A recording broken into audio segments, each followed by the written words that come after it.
Au moins 3 militaires libanais ont été tués dans une frappe israélienne. L'attaque a ciblé un véhicule circulant dans le sud du pays. Or, un cessez-le-feu est entré en vigueur cette semaine. Le président libanais dénonce des attaques incessantes qui restent impunies.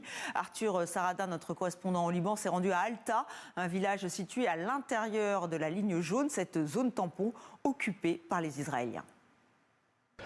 Oui, ici, au sud du Liban, les bombardements, ils sont continus. Le cessez-le-feu, il faut vraiment beaucoup d'abstraction pour le voir dans cette région du sud. On est à 1 kilomètre à peine des positions israéliennes dans la région des hauteurs de Halta, près de la ville de Khiam. Et vous l'entendez derrière moi, ces bombardements qui sont incessants, des bombardements israéliens qui ont lieu dans toute la région, d'est en ouest de la frontière, plus d'une vingtaine de localités libanaises qui ont été touchées aujourd'hui, et le Hezbollah qui continue de revendiquer des opérations, des tirs de roquettes et des embuscades menées contre des troupes israéliennes au sud du Liban. On entend d'ailleurs assez régulièrement ici dans cette région de Khiam des tirs de semi-automatiques ou ces lourds bombardements qui frappent la région.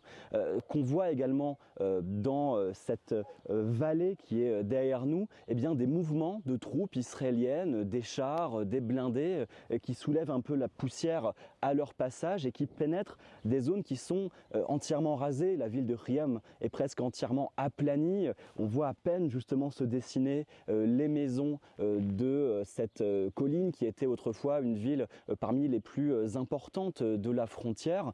Ici, les habitants dans la région de Halta sont partis pour la moitié justement pour fuir les bombardements, mais certains ont malgré tout décidé de rester. Ça ne veut pas dire cependant qu'ils croient au cessez-le-feu. On a pu recevoir encore une fois tout au long de la journée des nouvelles de ces 3 soldats libanais qui avaient été visés dans une voiture, d'autres attaques de drones contre des motos, des véhicules, des membres de la défense civile qui avaient été pris pour cible plus tôt dans la journée, et toujours ces bombardements qui sont le signe d'un cessez-le-feu à la fois du côté du Hezbollah comme de l'armée israélienne qui n'existe pas vraiment ici, alors que les deux acteurs continuent jour après jour de nourrir une escalade dans cette région qui ne semble pas voir la fin de cette guerre.